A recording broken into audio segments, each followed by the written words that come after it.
So UFC 312 just wrapped up. Overall, an alright card, not amazing to be honest, like I thought it would be. Like I didn't really have high expectations for this.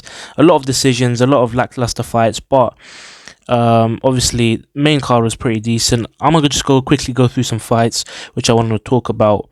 Not obviously not all of them, just like a few. In terms of my predictions, 8-3. So yeah, same as last week, I guess. I got 8-3 then as well. This is what it looks like on the leaderboard, and yeah, let's just get straight into the fights. First fight I wanted to talk about was this one: Quillan Salkild versus Anshul Jubli. Bro, how did Jubli lose this in 19 seconds, bro? This guy, low-key, he had some hype around him, yeah? The only Indian MMA fighter on the roster, I'm pretty sure. And he did not deliver, bro. Come on, bro. How are you getting lost? How are you losing in 19 seconds, bro? How are you getting knocked out in 19 seconds, bro? Come on, bro. You know, I had high hopes for this guy, and it did not deliver. So it is what it is. I mean, I can't lie. I don't know if he's going to get another chance within the UFC. Kind of just decimate Indian MMA. Yeah, not amazing. I expected better, to be honest, but yeah. The next one I wanted to talk about was this one: Thickness versus Topuria. Now, in the last video, I was kind of taking the side of Topuria. Yeah, I said, oh, is this Ilia Topuria's long lost brother or something? It actually is his brother. Yeah, so sorry about that one. Sorry about that one, lads. I didn't actually clock. It is Topuria's brother, but obviously there was a whole notion around this fight: Ilya's brother versus Alex Volkanovski's prodigy. I guess Topuria's brother came out on top. It wasn't exactly the most high output fight, but it was a decent little scrap, and obviously Topuria came out on top. As you can see, nice little takedown in the picture here, but yeah, good win from Topuria.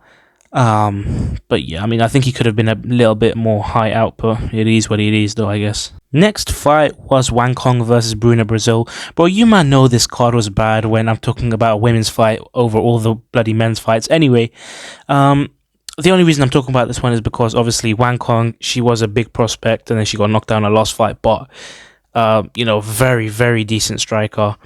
And obviously Bruna Brazil, I'm pretty sure she is one of the fighting nerds, I'm pretty sure.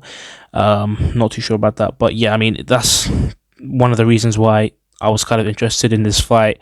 Wang Kong, easy decision. I mean, Bruna Brazil, yeah, I mean, obviously fighting nerds, I think fighting nerds is more of like a what's it called, striking heavy gym. Like all those guys be getting knockouts and stuff, but then when it comes to like the grappling, kind of that kind of side of stuff, not as strong. I mean, obviously they are very good at grappling as well, but I think their specialty is kind of striking. Obviously we see that through Prates, you see that through Ruffy, you know, obviously Bahalia, all the guys. Yeah, we can all see that through all the guys. And yeah, I mean, Bruna Brazil, I don't think she's as good as the guys from, what's it called, fighting nerds, but it is what it is. I mean, it is hard to be as good as those guys. But yeah, I mean, to be fair, I do like Wang Kong. She's a big prospect. I do like these Chinese women fighters, you know. Pause on that, that kind of sounds weird, but yeah, I mean, they're actually kind of carrying women's MMA right now. Anyway, let's just head on to the featured fight. Yes, the featured fight of the night. This is crazy that this was a featured fight, but anyway, Justin Tafa versus Talisson Teixeira.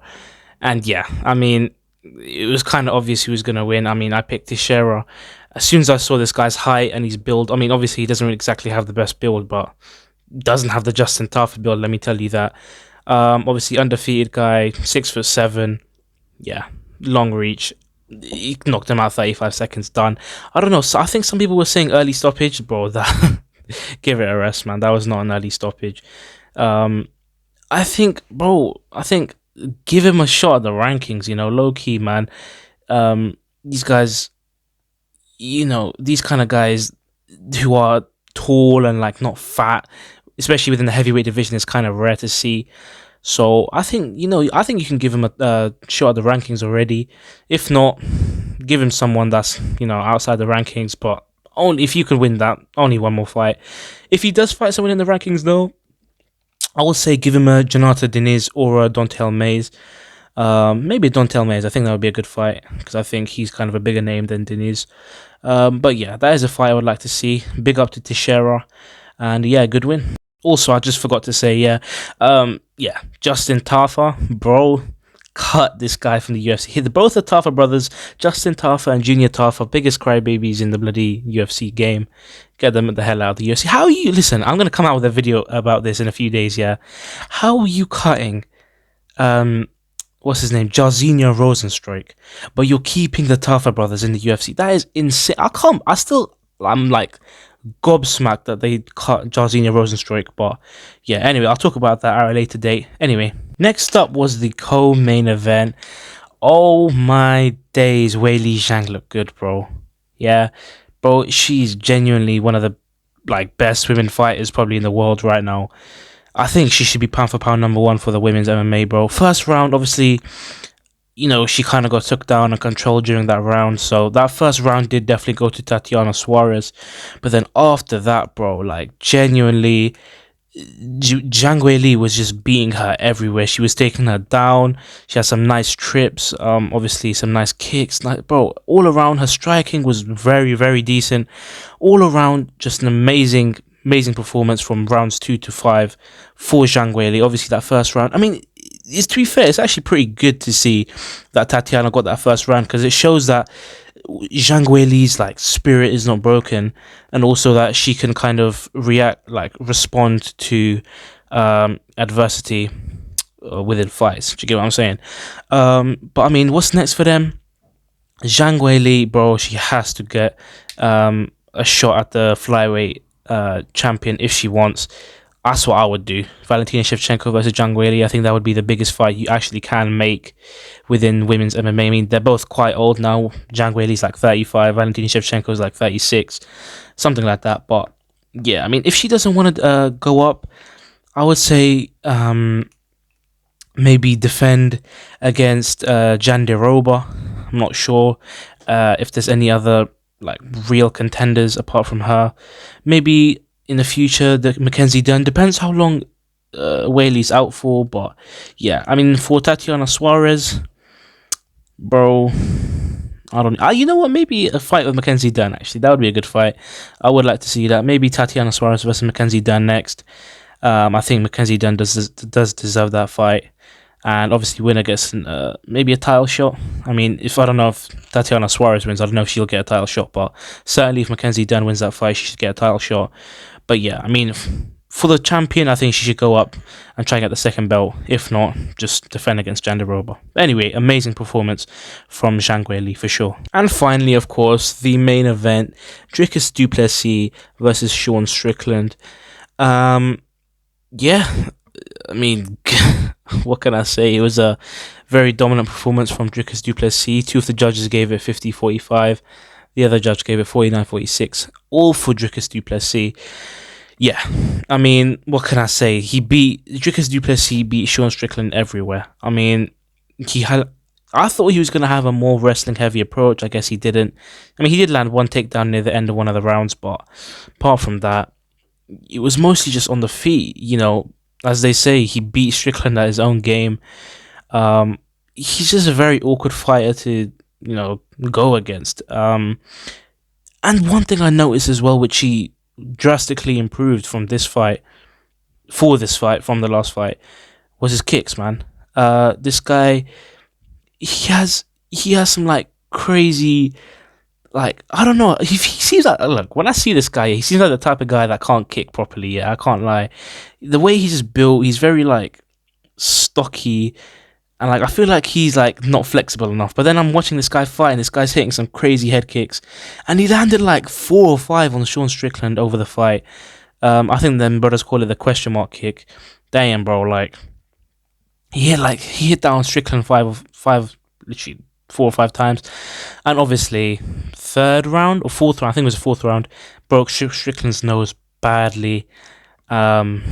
Like Strickland literally had to readjust his nose mid-fight. That's crazy. Yeah, I mean, what a performance from DDP. 2 defenses now for DDP. I mean, obviously one was against Adesanya, which I guess hasn't really aged well, but I mean, Adesanya is probably the GOAT middleweight, or the second best of middleweight of all time. And then obviously his next defense was Strickland, the number 1 contender.